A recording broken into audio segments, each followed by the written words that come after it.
Workbench Edition 367, Great War Trio Charts, Development of Military Aviation. Welcome to this latest edition of our Workbench blog and all the news, updates and modelling exclusives from the fascinating world of Airfix.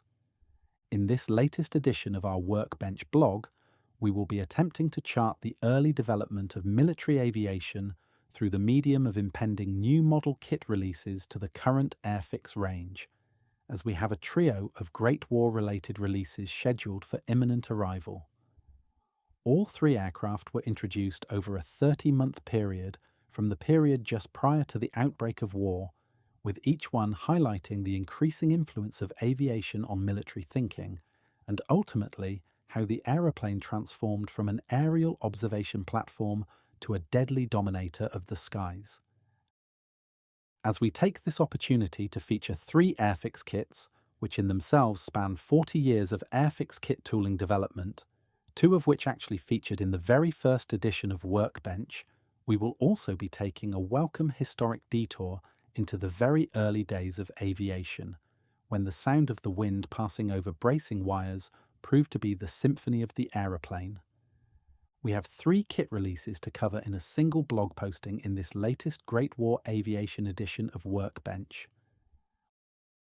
With the Wright brothers only making their famous first flight in December 1903, it's probably not too surprising to learn that even though the world was heading towards a devastating war in the summer of 1914, the age of the aeroplane was still very much in its infancy.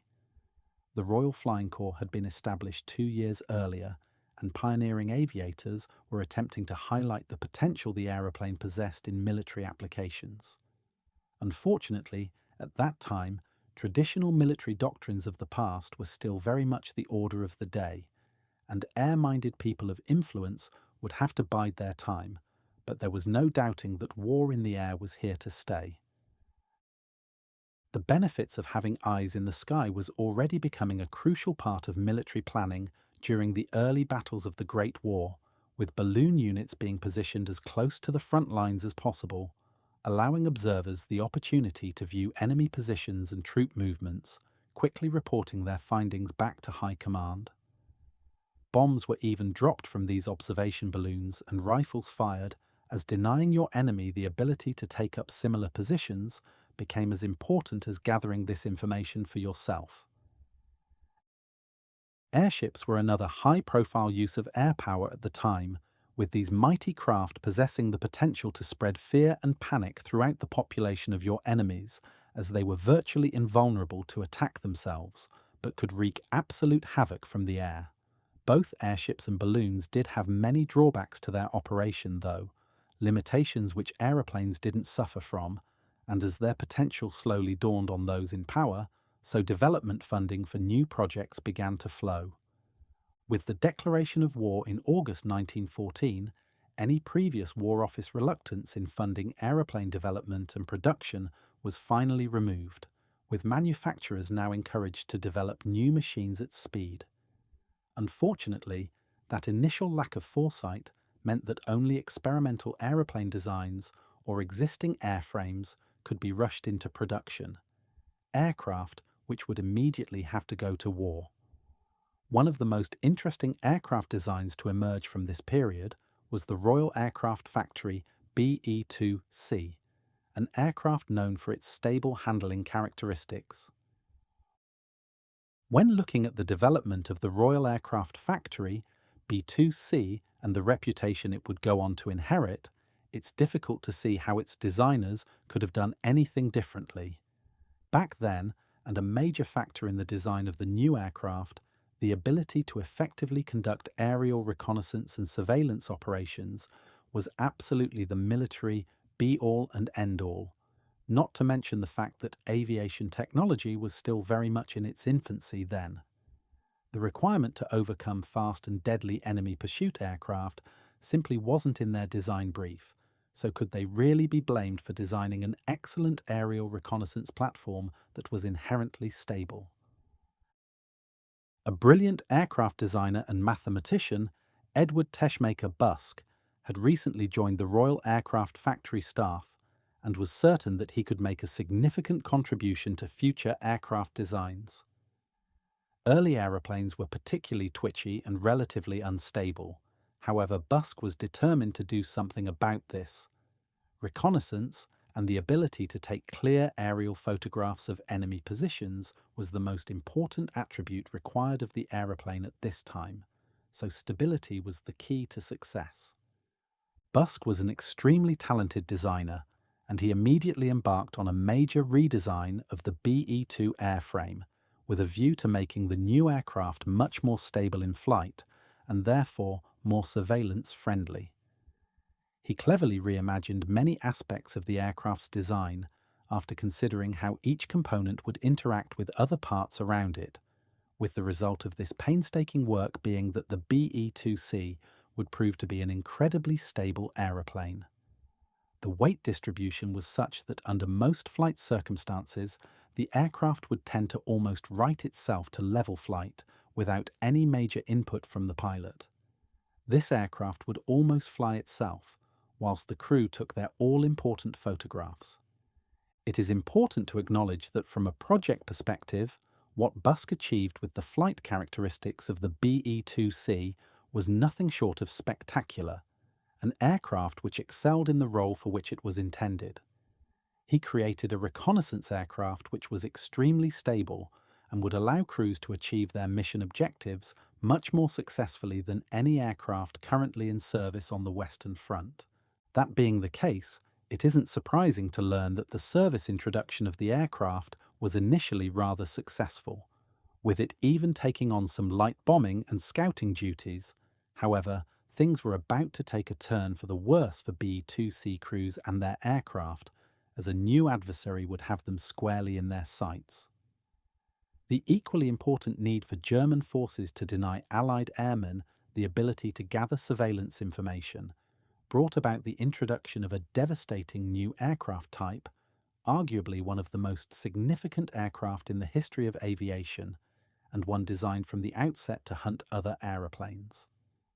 Unfortunately for BE-2C crews, the introduction of the Fokker Eindecker would prove devastating for them and their aircraft, and whilst it had initially been regarded as a resounding success, was soon castigated as nothing more than Fokker fodder, an aircraft incapable of defending itself in contested airspace. So began the struggle for aerial supremacy, which continues to this day, one which was initially fought over the trenches of the Western Front. One of the most fascinating aspects of the Great War Air War was the Zeppelin bombing campaign against Britain, the First Blitz. These mighty airships launched raids against the UK from bases on the northwest coast of Germany, and often in some numbers.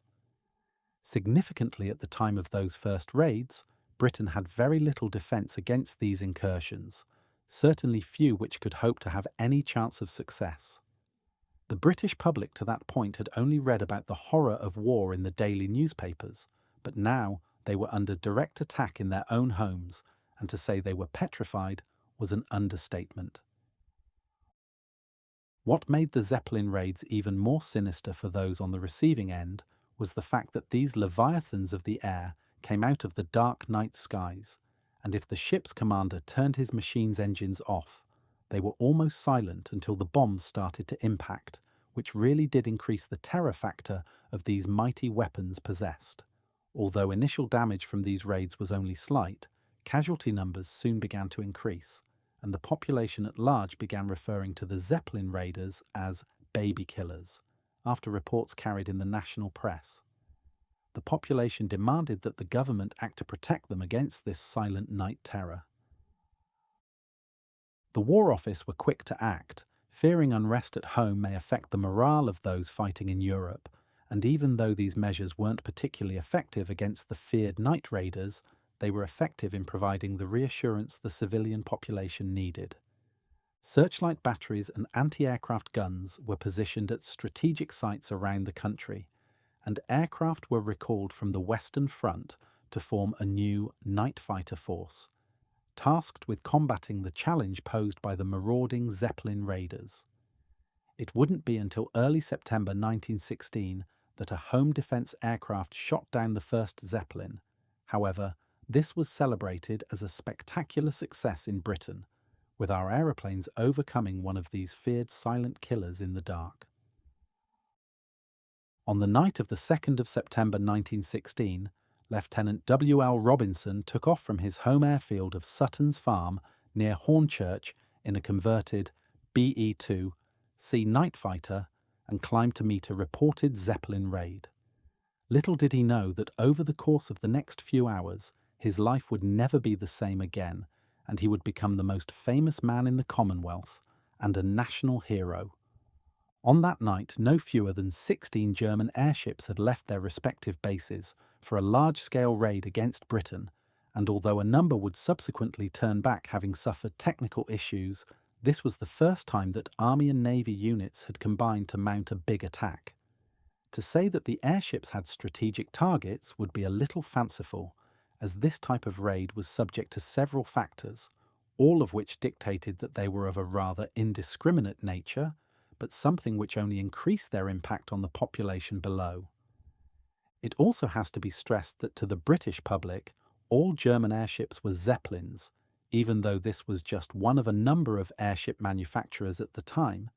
But as Count Ferdinand von Zeppelin was the pioneer of this type of aircraft, it seemed to be a rather appropriate name, and it certainly stuck. As this was going to be a night patrol, Lieutenant Robinson had put his flying suit and overjacket over the top of his pyjamas and smeared whale oil all over his face in an attempt to afford him some protection against the cold air he would be flying in. His Lewis machine gun was loaded with the new Brock and Pomeroy incendiary ammunition, which was filled with nitroglycerine, designed specifically to ignite the gas which kept airships in the air. The BE-2C took off from Sutton's Farm and headed for its allotted patrol area.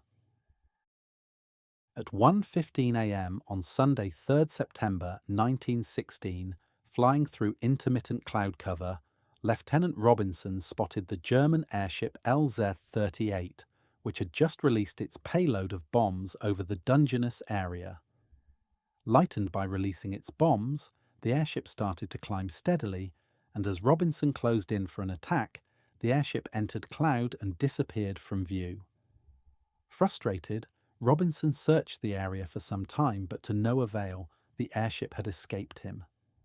Undaunted, he was determined to find a craft to attack, and even though he had already exceeded his intended patrol time, Robinson turned his aircraft in the direction of London. Attracted by searchlight beams and the flash of explosions, Robinson headed in the direction of the capital, hoping that the city's searchlight batteries would illuminate another airship target for him. Sure enough, his hunch paid off, and he spotted airship SL.11 caught in the searchlights, a Schutterlance-produced wooden-framed machine. Despite the heavy ground barrage being hurled at the night raider, Robinson flew straight towards it, determined not to let this second airship escape his attentions. As SL-11 was caught firmly in London's defensive searchlight beams, it was forced to manoeuvre violently in an attempt to escape, once again attempting to find any available cloud cover for protection. Robinson was fearful that he was about to be thwarted for a second time, but as the anti-aircraft guns fell silent, he continued to search for his lumbering prey. From the ground, thousands of people had been disturbed by the commotion and had come outside to stare skyward at the drama taking place high above them. They all appeared oblivious to the threat of being killed or injured by bombs, debris, or shrapnel, feeling that this was a show too good to miss. Lieutenant Robinson's persistence paid off, and as the airship emerged from the clouds once more, the anti-aircraft guns burst into action again. To prevent damage to his own aircraft, he fired off a red Very flare to alert the gunners of his intention to attack, and the guns fell silent once more, and as the onlookers on the ground held their breath, Robinson took his chance. Cocking his Lewis gun, he dived underneath the huge airship and commenced his attack, using a tactic developed following a number of previously unsuccessful night fighter attempts to bring down a mighty Zeppelin. The Lewis gun on his BE-2C was situated above his head and angled upwards at approximately 45 degrees, which allowed the pilot to attack the airship from below. Using the new incendiary ammunition, Robinson flew below the airship, down the length of its belly, and discharged a full magazine into this flying whale, but to no avail. The airship continued on its course. Robinson quickly loaded a second ammunition drum onto his gun and positioned his aircraft for another attack run. Once again flying right underneath the airship along its entire length, he fired another full drum of ammunition, but again without having any noticeable impact. The report he later filed stated that he did not think the crew of the airship even knew he was there, as they made absolutely no attempt to defend themselves during the entire engagement. Robinson had just one ammunition drum remaining, but immediately attached it and prepared for one final attack run. This time he decided to try a different tactic, that of emptying the entire magazine into the same area on the airship. He dived beneath the raider once more and pulled the trigger. Every bullet entered the massive bulk of the airship in a much more concentrated area, and he looked back for any signs that he had been successful.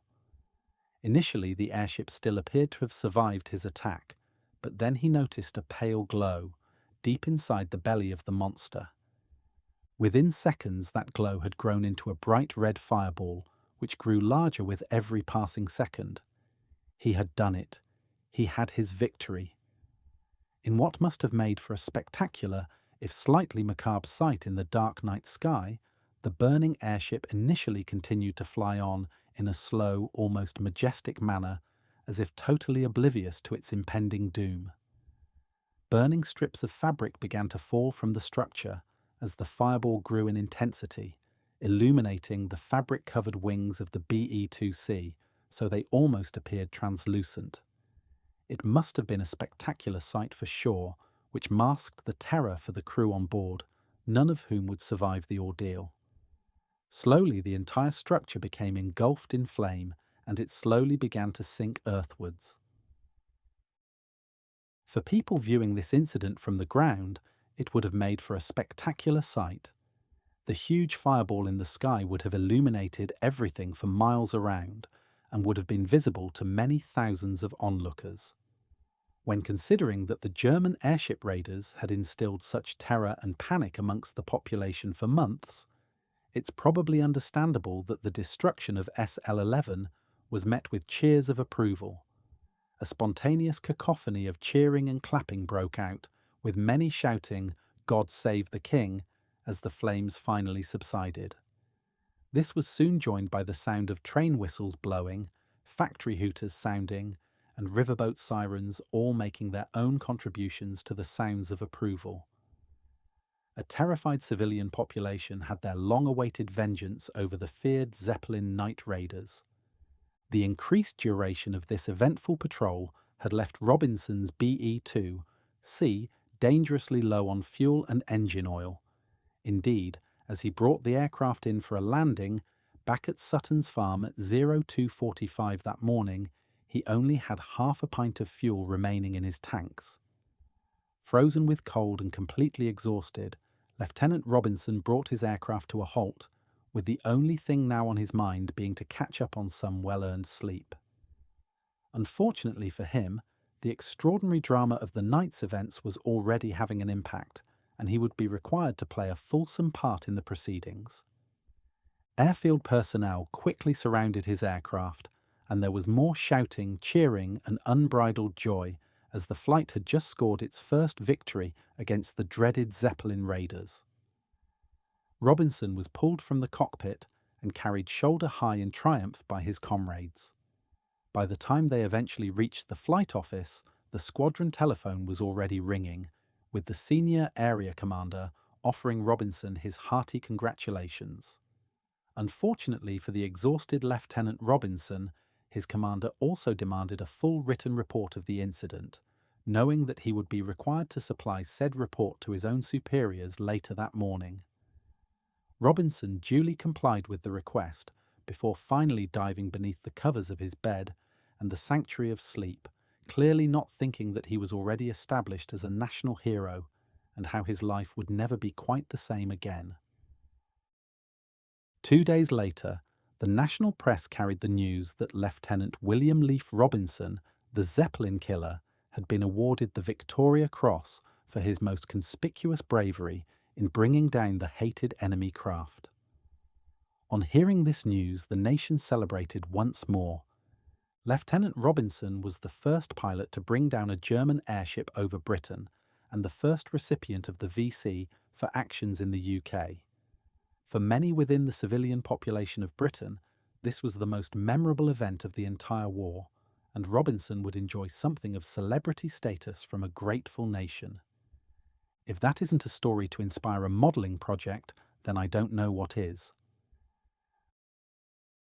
The Royal Naval Air Station at East Fortune has a truly fascinating history, not just because it is the current site of the fantastic Museum of Flight, but because it was an important base for military operation from the very early days of powered flight. With its position on the North Sea coast and covering the Firth of Forth, the base was uniquely positioned for mounting naval cooperation flying, with the first fixed-wing aircraft arriving in October 1915. These aircraft embarked on a period of intense training, but were soon called upon to add to their skill set, as German Zeppelin raiders started to target the area. Aircraft were called upon to quickly develop effective interception methods to bring down these mighty raiders, but soon also had to take on a new role, that of anti-submarine operations. The number of naval and merchant vessels operating in the area attracted the attentions of German raiders in the air, on and under the sea, and this busy station was tasked with dealing with them.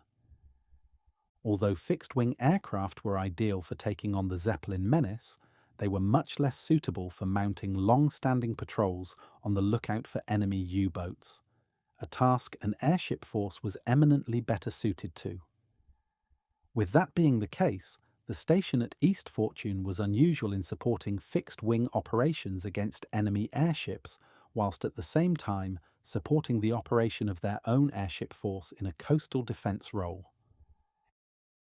In addition to fighting on the home front, the airfield at East Fortune operated fixed-wing aircraft in a training role for virtually the entire war, and is regarded as one of the most important bases of its kind to be found on the UK mainland. The Royal Aircraft Factory, BE-2C, which inspired this second scheme option, is fitted with 10 Le Prieur rockets, which were attached to the outer wing struts of the aircraft and were intended for use against the hated Zeppelin raider menace. Unfortunately, these unguided and rather basic weapons proved to be ineffective against these silent night raiders, with their use being much more of a visual threat than actually proving effective. Having said that, they do help to illustrate how Britain began to use aeroplanes as an effective home defence weapon, and how both airmen and their aeroplanes were quick to adapt to any operational requirement. The age of the aeroplane had arrived.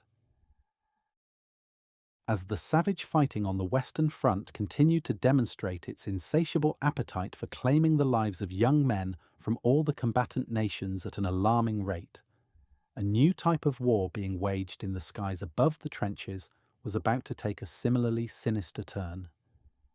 With their understanding of the absolute necessity to gain a control of the air and the wider implications this would have for the future of the entire conflict, the German High Command instructed its aircraft manufacturers to develop a completely new kind of aeroplane, one which was designed from the outset to hunt other aeroplanes and to shoot them down. The result of that work would be the Fokker Eindecker, a monoplane fighter aircraft which represented the very pinnacle of aviation technology at that time, one which incorporated all the flight research data designers had available to them, and utilizing all the very latest technological advances the world of aviation had to offer. With the ability to fire its machine gun through the arc of the propeller, utilizing a clever engine-driven machine gun synchronization mechanism known as interrupter gear, all the pilot of an Eindecker had to do was to aim the nose of his aircraft in the direction of his target in his line of sight and fire, something which was a revolutionary concept in aviation at that time, but one which wasn't as simple as this description suggests. It has to be remembered that the aeroplane was still in its relative infancy At that time, the Eindecker was being developed, and even though it was something of a technological marvel, it was still rather primitive and relatively underpowered, making the airmen who flew them true pioneers in the art of aerial combat. If they were competent enough to maneuver their aircraft into an attack position behind an enemy aircraft, the rudimentary wing warp flight control method could soon have them in a whole heap of trouble. If they let the thrill of combat overtake their judgment, a tight turn to stay on the tail of their intended victim could see them entering into a dangerous spin, losing valuable combat altitude at best, and at worst, not stopping until the aircraft hit the ground. Early Eindecker pilots were essentially writing the rules of aerial combat as they attempted to control the skies, and with each hunting unit only usually being allocated 3 or 4 of the new fighters, they were still quite an exclusive group of airmen. Armed with their capable new aircraft, they did learn quickly, and Allied aircrews soon began to feel like they were nothing more than airborne prey. This period would create the legacy of some of the most influential airmen in the history of aviation, impressively capable airmen who would use their experiences to pass on vital information and combat maneuvers to their fellow airmen, doctrines which in some cases are still used to this day. Occupying its position as the first true fighting aeroplane, fighter aircraft, the world had seen, the Fokker Eindecker is widely regarded by historians as the most influential military aircraft in the history of flight. Even though the period referred to by the Allies as the Fokker Scourge only lasted for a relatively short period of time, the Eindecker had already made its significant contribution to aviation history and stimulated an airborne arms race which continues to this day. Relegated to non-combat and reserve roles by 1917, the Fokker Eindecker would also be used by the first fighter pilots of the Austro-Hungarian and Turkish air forces during the Great War. Initially, Eindecker crews were only sent to provide protection for Luftstreitkräfte surveillance aircraft, and were usually only deployed in small numbers. Once they were released to operate in hunting groups, the true potential of the aircraft could be seen, and the birth of the air superiority fighter was evident for all to see. Something had to be done about this threat, and the Allies set about introducing their own hunting aeroplanes. At first, the Germans were fearful of allowing the Eindecker to operate over enemy lines, worried that one might fall into enemy hands, allowing them to discover all their secrets, something which definitely limited its already devastating impact. Had they been made available in larger numbers, and had they been allowed to hunt freely from the start, their impact would have been even more devastating, and more people would have been only too aware of the Fokker Eindecker. As it was, only 416 of this historic aircraft were ever produced, which when compared to the 3,500 BE-2 aircraft produced, really does put the impact the Fokker Eindecker had on the aviation world into perspective. Few aeroplanes have had such a dramatic impact on the history of aerial warfare as the Fokker Eindecker series of monoplanes, aircraft which have to be regarded as the first true fighter aircraft in the history of aviation. It was not that these single-wing aircraft were such advanced aeronautical designs, as many of the world's successful early aircraft were monoplanes, such as the Blériot Ormfith, which crossed the English Channel in 1909, but more that they were designed to utilize of a particularly sinister innovation. The introduction of interrupter gear synchronized the aircraft's machine gun to fire through the arc of the propeller, only allowing it to fire a round once the blade was clear and crucially in the pilot's direct line of sight. For the first time, an aeroplane had been specifically introduced to hunt and destroy other aircraft, and the use of aeroplanes in wartime would never be the same again. Despite having a dramatic impact on the Western Front, the Eindecker was still a relatively primitive aircraft and required an immense amount of skill in order to be flown well. This was illustrated by eager young Luftstreitkräfte pilot Baron Kurt von Crailsheim, who on being posted to FFA 53 in the summer of 1915 claimed his, and indeed, his new unit's first aerial victory by the 22nd of September. Just a few days later, he crashed the twitchy Eindecker whilst attempting to land back at Montois Airfield, resulting in his fighter being written off. On the receipt of a new replacement aircraft, he once again painted in his personal colours, but this was to be the machine which would claim his life. Writing off the aircraft in a similar but more catastrophic landing accident on the 30th of December 1915, his injuries proved so severe that he lost his battle for life in hospital 5 days later. This illustrates that whilst the Eindecker is regarded as one of the most influential aircraft in the history of flight, it was still a relatively primitive design, and fighter aircraft development still had a long way to go.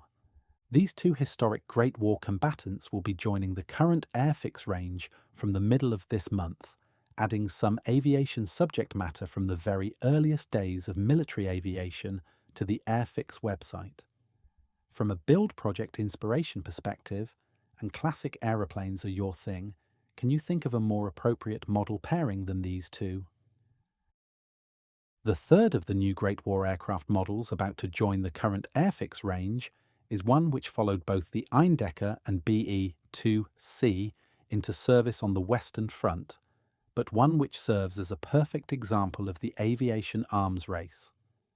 The introduction of the Fokker monoplane stimulated the Sopwith Pup. The Pup was a development of the heavily produced Sopwith 1.5 strutter, which preceded it, a relatively large 1 or 2 man aircraft, which could easily be described as a multi-role aircraft. The first British 2-seat tractor aircraft to enter service featuring synchronized machine guns firing through the propeller, almost 6,000 of these aircraft would eventually be produced, with the majority being manufactured in France and used right through until the end of the war, although by that stage mainly in training and support roles. The aircraft was given its unusual name by virtue of the long and short strut arrangement which supported its top wing as if it had 1.5 struts.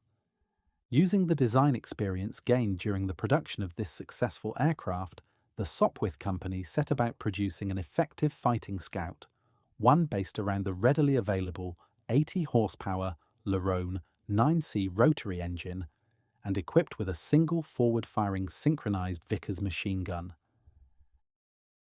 The name Pup was not favoured by military officials, though, who thought this to be a demeaning and undignified name, one which was not befitting a fighting aeroplane which was earning a stellar reputation for itself.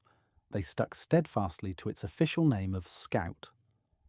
The name itself was thought to have been a colloquialism used by airmen and ground crews who had spent time on the larger 1.5 strutter and thought that the new aircraft was a smaller version of its predecessor, its Pup.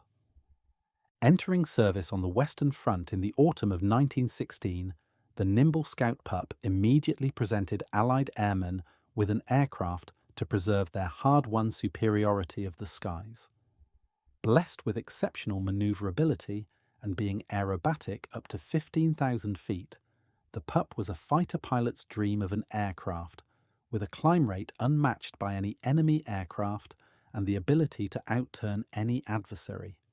The great Manfred von Richthofen is reputed to have described the Pup as a superior aircraft in every respect to anything the Germans had available to them after facing one in combat, and Allied ace James McCudden simply loved the little fighter.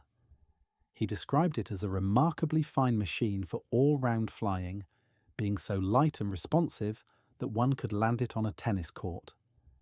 This comment must have been something of a premonition, because on 2nd August 1917, a Sopwith Pup flown by Commander Edwin Harris Dunning became the first aircraft to land on the deck of a moving ship at sea, when he successfully brought his aircraft down on the deck of HMS Furious.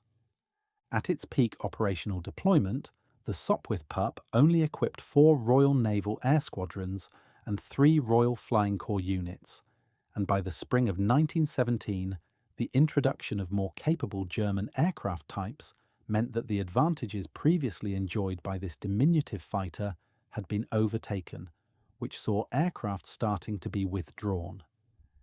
The RFC did continue to operate the Pup for a while. However, mounting losses meant that they were more than happy to replace what they had left with the new Sopwith Camel. This latest kit introduction to the Vintage Classics range really is a classic, first entering an Airfix range back in 1975, the same year that the classic box art was created by the one and only Roy Cross. This release allows one of two different Sopwith Pup Scout schemes to be modelled, the details of which are as follows. This was thought to have been just the 8th Sopwith Pup produced, and was flown by 21-year-old Australian pilot, Flight Sub-Lieutenant Charles J. Moir during the spring of 1917. He used this aircraft to score at least 2 confirmed victories over enemy aircraft, but was himself shot down during a bomber escort mission near Zeebrugge on 10th May 1917. The aircraft originally carried the unit letter A, but had the additional letters N, Z, AC added later, in recognition of the young pilot's heritage. This second Pup scheme is an interesting case which calls into question the authenticity of information relating to details from over a century ago during the fog of war. This aircraft was reputed to have been used by Second Lieutenant Norman Normie Dimmock of No. 46 Squadron, who used this aircraft to bring down an Albatross fighter during his time on the Western Front. One of his first flying duties on arriving with his unit in France was to drop letters from German prisoners of war over enemy lines, in an attempt to demoralise the troops who opened and read them. He would later be transferred back to England to fly home defence sorties, where he rose steadily through the service ranks. Other information describes how this fighter was also flown by Dimmock's squadron mate Cecil James Chaps Marchant, a man who was given his nickname due to his cheery demeanour and the way he would usually greet his comrades. In a successful career, he would also spend time serving with home defence units before returning to No. 46 Squadron in France in February 1918.